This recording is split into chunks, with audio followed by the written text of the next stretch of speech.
show you the whole playbook for a government shutdown, front to back. I'm not only going to lecture you on what to do, I'm going to do it for you, okay? So here's what's going on. They're going to tell you if everything is already gone. That's the first lie. Yesterday you had checks. Yesterday teachers had grants. Yesterday the pantry line closed with the receipt in your hand. Today the inbox is empty, though. It's empty, though. The lunch tray is hollow. They'll call it inevitable, but that's propaganda. It's a neat trick to make theft feel like weather. I just want you to understand it's a hostage script. They cut the lights, they call the pause a verdict, and then they wait to see who keeps shouting for the hostages. They want you to fold.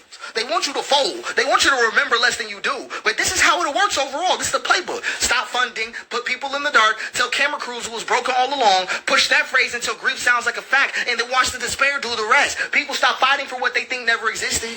That's why people don't fight, because they think it doesn't exist. And people don't fight for things that don't exist. I just want you to understand. I want you to put that together. So I'm about to say some facts that people need to understand. Anybody talking about, oh, it's not that big a deal. SNAP will run out in 3 weeks. TSA workers, they will go without checks and start calling in sick. Contractors will miss pay and their bills will grow teeth. Refunds will stall. Farmers will hold empty invoices. Parks will clog with trash. Kids will lose breakfast. That's the SNAP zone. 3 to 4 weeks from now. It's never on day one.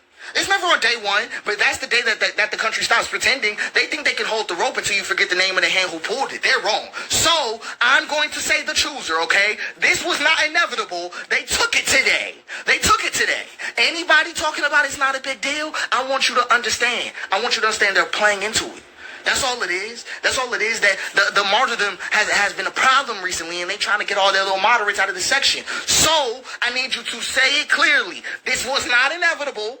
They took it today, right? Post a timestamp photo. Post a before check it, then an after empty inbox. Tag your rep, tag your governor, tag the name that voted to let it die. Say the county, say the lender, say the school, make a map of who's hurting, and then make it a target for truth. I just want you to understand, do not let already gone bury what was already here. Please take a screenshot of school lunch yesterday and today. Record the TSA worker that says we're working but we're not paid. Please film that contractor's unpaid invoice. I want you to understand, if a Republican governor says reopen, that needs to be over every national lie. That's what we need to see. I'll even give you something creative. When an RAF notice lands, take a picture of it, file it with the lawyer, post the docket, and then turn the legal filings into headlines. Judge said this was a choice.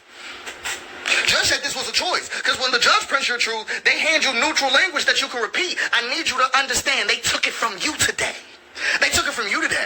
What? I'm just saying the facts. All it is a hostage budget.